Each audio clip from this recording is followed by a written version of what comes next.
Did you know that 9 out of 10 transmission failures start with a part smaller than your thumb, and ignoring it could turn a $200 fix into a $5,000 nightmare? Stick with me for the next 8 minutes and I'll show you the 11 dead giveaway signs your shift solenoid is screaming for help, before it leaves you stranded on the side of the road. Hey, it's Alex from Gearhead Garage, where we turn panic into power under the hood. Today we're diving deep into the shift solenoid, the unsung hero that tells your transmission when to dance between gears. When it works, you glide. When it fails, your car throws a tantrum. And trust me, I've seen grown mechanics cry over a $40 part that snowballed into a total tranny. Let's make this real. Picture this. You're late for your kid's game, you mash the gas, and nothing. The revs climb, but the car just sits there like it's rethinking its life choices. That hesitation? That's sign number 1, delayed shifts. The solenoid's job is to snap open and shut like a light switch, routing fluid exactly where it needs to go. When it sticks, fluid trickles instead of floods, and your gears lag behind your right foot. Keep ignoring it, and that lag turns into grinding metal. One delayed shift becomes a $1,500 rebuild. Sign number 2 hits harder. Your car gets stuck in gear. You're cruising at 40, tap the pedal to pass, and it refuses to downshift. Or worse, it's locked in first like a stubborn mule. That's the solenoid failing to release pressure, trapping fluid in the wrong channel. Your engine screams at 6,000 RPM while you crawl at 20 mph. I had a viewer DM me last week. His Tacoma locked in second on the highway. Tow bill? $400? Solenoid? $180. Lesson? Priceless. Now number 3 is the roller coaster, erratic shifting. 1 minute you're smooth, the next your car jolts like it's possessed. That's the solenoid sending Morse code instead of clear commands. Fluid surges, then starves, and your gears slam home at random. It's not just annoying. Every jerk strips microscopic metal from your clutches. Drive like this for a month and you're shopping for a new transmission. Dash lights don't lie. 4 is the transmission warning, glowing like a guilty conscience. Modern cars snitch the second solenoid resistance drifts out of spec. The computer sees erratic voltage and throws the CEL to save itself. Ignore that orange beacon and you're gambling with every mile. Sign number 5 is pure adrenaline, slipping gears. You floor it, RPMs spike, but the car barely moves. It's like stepping on a banana peel at 70 mph. The solenoid can't hold pressure, so clutches spin uselessly in hot fluid. One viewer told me his Jeep slipped so bad, he coasted to a stop in rush hour traffic. Terrifying.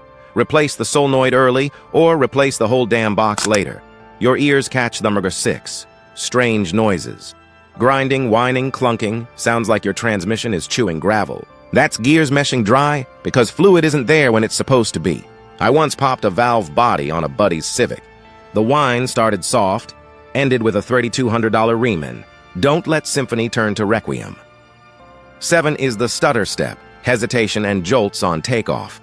It feels like your car's drunk. The solenoid stumbles on its timing, starving the clutches mid-launch. You lurch forward, passengers spill coffee, and you look like the bad driver. Worse, every jolt shocks the driveline. One hard stumble can snap a CV axle. Sign number 8 is the ultimate buzzkill, limp mode. Your 300 horsepower beast suddenly crawls at 40 mph in third gear, check engine light flashing like a strobe. The ECU smells trouble and slams the brakes on performance to protect itself. Solenoid codes are the number 1 trigger. You're not broken down.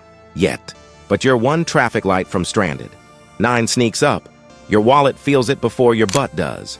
Poor fuel economy. Bad shifts keep the engine out of its happy RPM zone, guzzling gas like a teenager with dad's credit card. I tracked a viewer's Silverado. 18 mpg dropped to 12. New solenoid? Back to 19. That's $200 saved a year at today's pump prices. Sign number 10 is the smoke signal. Burning smell.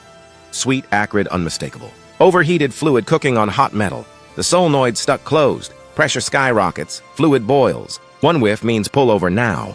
I've seen transmissions see solid from 30 seconds of this. Fire hazard real. And Dabrimshu 11 ties it all together. Random stalling or no start. The solenoid seizes, fluid locks, and the torque converter can't spin. You turn the key, click. Or worse, it dies at a stoplight with cars piling up behind you. That's the final scream before total failure. So what's the play? First, scan for codes. P0752 through P0750 are your culprits. Drop the pan, fish out the solenoid, bench test with a 9-volt. Resistance should be 20-30 ohms. No, swap it. Fluid dark or glittery. Flush the system. Catch it early, you're out $200 in an afternoon. Wait for the bang, and you're shopping junkyard transmissions. Look, I've been elbow deep in tranny fluid for 15 years. I've saved viewers six-figure fleets by spotting these signs early. You don't need a shop to diagnose this, just eyes, ears, and this checklist. Print it, stick it in your glove box. If this just saved you a toe or a tantrum, smash that like button. It tells YouTube to shove this in front of every driver sweating a check engine light. Drop your Solenoid horror story below. I read everyone. And hit subscribe with the bell. Next week, I'm exposing the 5 fluids mechanics pray you ignore. You'll thank me when your repair bill shrinks. Thanks for riding shotgun. Keep the shiny side up, and I'll see you in the comments.